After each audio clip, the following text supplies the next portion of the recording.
In today's video, I'm going to teach you how to Bcc Meeting Invitation Recipients in Outlook. If you've ever wanted to invite people to a meeting without exposing their names to everyone else, Outlook doesn't offer a literal Bcc field for calendar invites, but there's a simple, built-in workaround. We'll use the resources field so that certain attendees receive the invite but remain hidden from the visible attendee list.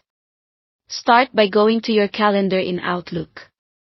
From there, choose New Meeting. This opens a meeting window where you can set the title, date, time, and other details. Before adding people, switch to the Scheduling Assistant.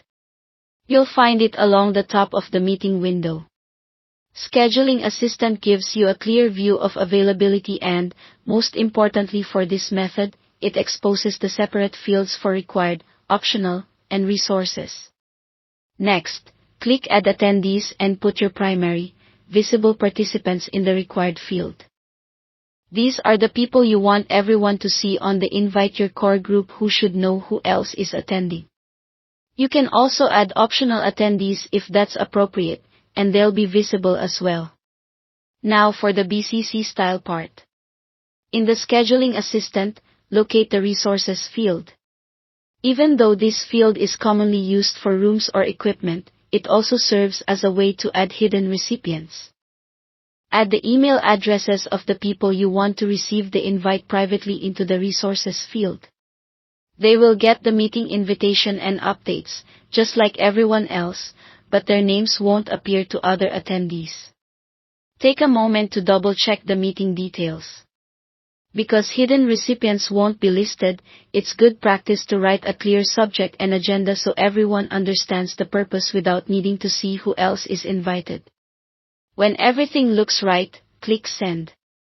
Your required and optional attendees will see each other, while anyone added as a resource will receive the invite quietly in the background. A few tips before you use this widely. Different organizations can have slightly different policies, so if you're unsure, try a small test meeting to confirm that resource attendees stay hidden for your setup. Keep in mind that hidden recipients can still reply to you as the organizer, but other attendees won't see them listed. Also, avoid mixing real room resources with people in a way that could confuse logistics. Label your meeting clearly so room bookings and hidden recipients don't get tangled. That's all there is to it. Using the resources field gives you a simple, reliable way to Bcc meeting invitation recipients in Outlook. Thanks for watching.